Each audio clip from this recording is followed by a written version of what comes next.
ਵਾਹਿਗੁਰੂ ਜੀ ਕਾ ਖਾਲਸਾ ਸ਼੍ਰੀ ਵਾਹਿਗੁਰੂ ਜੀ ਕੀ ਫਤਿਹ। ਸੁਣਿਆ ਜੋਗ ਜੁਗਤ ਤਨ ਭੇਦ, ਭਾਵਾਰਥ ਨਾਮ ਸਰਵਣ ਕਰਨ ਨਾਲ। ਜੋਗ ਦੀ ਜੁਗਤੀ ਤੇ ਤਨ ਦੇ ਭੇਦ ਜਾਣ ਲਈਦੇ ਹਨ।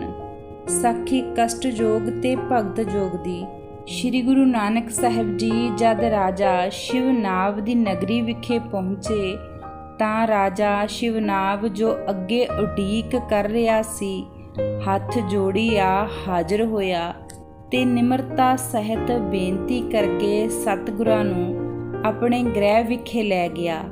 ਉਪਰੰਤ ਅਧੀਨਕੀ ਸਹਿਤ ਕਹਿਣ ਲੱਗਾ, ਮਹਾਰਾਜ ਮਨ ਰੋਕਣ ਦਾ ਸੁਖੈਨ ਰਸਤਾ ਦੱਸੋ। ਗੁਰੂ ਜੀ ਨੇ ਕਿਹਾ, ਰਾਜਾ ਜੀ ਮਨ ਰੋਕਣ ਲਈ ਕਸ਼ਟ ਜੋਗ ਔਰ ਭਗਤ ਜੋਗ ਦੋ ਰਸਤੇ ਹਨ। ਇਹਨਾਂ ਵਿੱਚੋਂ ਜਿਹੜਾ ਚੰਗਾ ਲੱਗੇ ਸੋ ਕਰੋ, ਅਸੀਂ ਤੁਹਾਨੂੰ ਦੋਨੋਂ ਹੀ ਦੱਸ ਦਿਆਂਗੇ। ਗੁਰੂ ਜੀ ਕਹਿੰਦੇ, ਰਾਜਨ ਪਹਿਲਾਂ ਕਸ਼ਟ ਯੋਗ ਸੁਣੋ। ਇਸ ਦੇ 8 ਅੰਗ ਹਨ। ਪਹਿਲਾ ਅੰਗ ਜਮ, ਦੂਜਾ ਨੇਮ, ਤੀਜਾ ਇਕਾਂਤ, ਚੌਥਾ ਆਸਨ, ਪੰਜਵਾਂ ਪ੍ਰਣਿਆਮ, ਛੇਵਾਂ ਗਿਆਨ, ਧਾਰਨਾ ਤੇ ਸਮਾਧ। ਪਹਿਲਾ ਜਮ ਇਹ 10 ਪ੍ਰਕਾਰ ਦਾ ਹੈ। ਯਥਾਸ਼ਤ ਪਹਿਲਾ ਹਿੱਸਾ 3 ਪ੍ਰਕਾਰ ਦਾ ਹੈ। ਪਹਿਲਾ ਵਿਗਾਨੇ ਦਾ ਬੁਰਾ ਚਿਤਵਨਾ, ਮਨ ਦੀ ਹਿੰਸਾ ਹੈ। ਫਿੱਕਾ ਬੋਲ ਕੇ ਦੁੱਖ ਦੇਣਾ ਵਚਨ ਦੀ ਹਿੰਸਾ ਹੈ। ਜੀਵਾਂ ਨੂੰ ਮਾਰਨਾ, ਕਿਆ ਦੀ ਹਿੰਸਾ ਕਰਨਾ। ਇਹਨਾਂ ਤਿੰਨਾਂ ਦੇ ਤਿਆਗ ਨਾਲ ਨਾਮ ਅਹਿੰਸਾ ਹੈ। ਦੂਜਾ ਸੱਚ ਬੋਲਣਾ, ਚੋਰੀ ਨਾ ਕਰਨੀ 2 ਪ੍ਰਕਾਰ ਦੀ ਹੈ।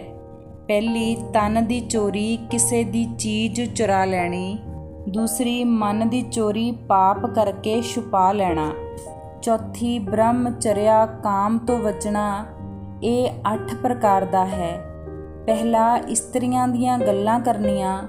ਦੂਸਰਾ ਸੁਣ ਕੇ ਮਨ ਵਿੱਚ ਧਾਰਨੀਆਂ। ਤੀਜਾ ਇਕਾਂਤ ਬੈਠਣਾ। ਚੌਥਾ ਅੰਗ ਸੰਪਰਸ਼ਨਾ। ਪੰਜਵਾਂ ਪਿਆਰ ਨਾਲ ਦੇਖਣਾ। ਛੇਵਾਂ ਪਿਆਰ ਕਰਨਾ। ਮਨ ਵਿੱਚ ਚਿਤਵਣਾ, ਭੋਗ ਕਰਨਾ। ਧੀਰਜ, ਦੁੱਖ ਸੁੱਖ ਹਾਨ ਲਾਭ ਵਿੱਚ ਧੀਰਜ ਰੱਖਣਾ। ਖਿਮਾ, ਕੋਈ ਭਲਾ ਕਰੇ ਕੋਈ ਬੁਰਾ ਕਰੇ, ਕਿਸੇ ਤੇ ਕ੍ਰੋਧ ਨਾ ਕਰਨਾ। ਦਇਆ, ਦੁਖੀਆਂ ਪਰ ਦਇਆ ਕਰਨੀ। ਕੋਮਲ ਹਿਰਦਾ, ਸਭਨਾਂ ਨੂੰ ਮਿੱਠੇ ਵਚਨ ਕਹਿਣੇ। ਮਰਿਆਦਾ, ਆਹਾਰ ਰੁਚੀ ਅਨੁਸਾਰ ਭੁੱਖ ਕਰਕੇ ਖਾਣਾ।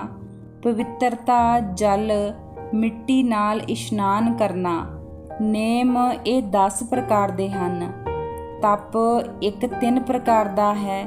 ਤਾਮਸੀ, ਭੁਖੇਰਿਣਾ, ਅਗਨੰਤ ਪੁਣੀ, ਜਲ ਧਾਰਾ ਕਰਨੀ।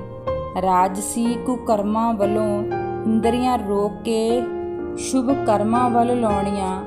ਸ਼ਾਂਤ ਕੀ, ਦੋਨੋਂ ਪ੍ਰਕਾਰ ਦੇ ਤਪਾ ਅਨੁਸਾਰ ਬਿਰਤੀ ਟਿਕਾਉਣੀ। ਦੂਸਰਾ ਸੰਤੋਖ, ਇਹ 2 ਪ੍ਰਕਾਰ ਦਾ ਹੈ।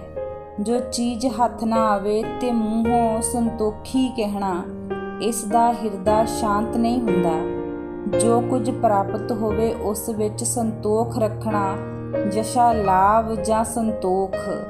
ਰਜਾ, ਵਾਹਿਗੁਰੂ ਦੀ ਰਜਾ ਪਰ ਰਾਜੀ ਰਹਿਣਾ ਤੇ ਗੁਰੂ ਬਚਨਾ ਪਰ ਸ਼ਰਧਾ ਰੱਖਣੀ। ਦਾਨ 3 ਪ੍ਰਕਾਰ ਦਾ ਹੈ।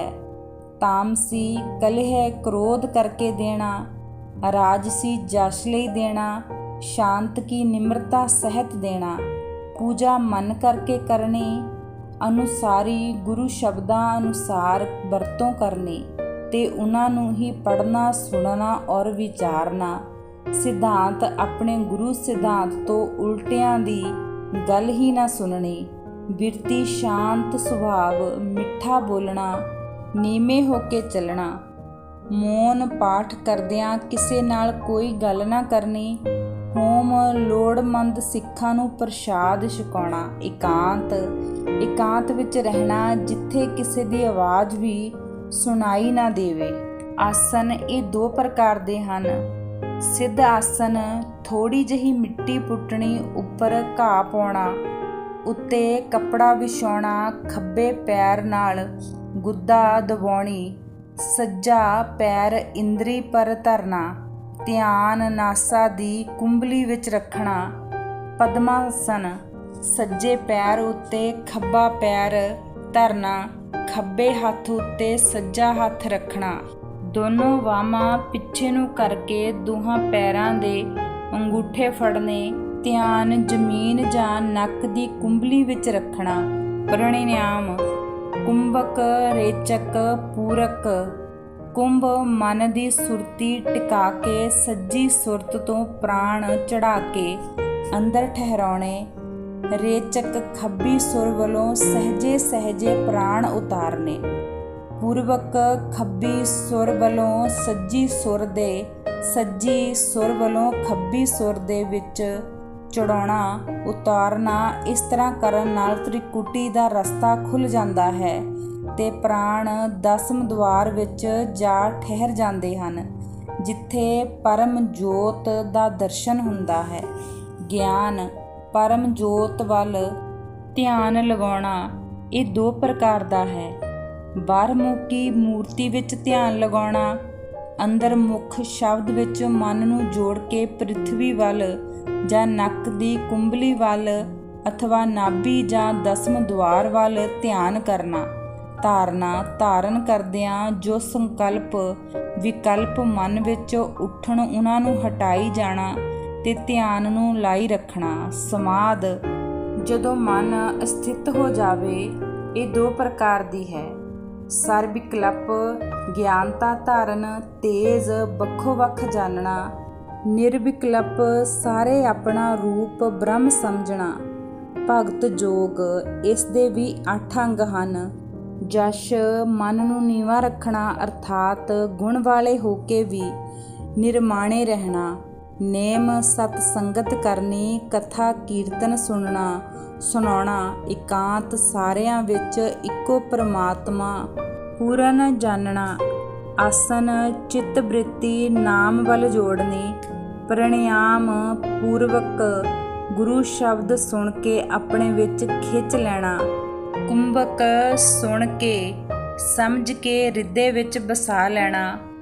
ਰੇਚਕ ਗੁਰੂ ਵਚਨਾਂ ਅਨੁਸਾਰ ਬੁਰਾਈਆਂ ਨੂੰ ਤਿਆਗਣਾ।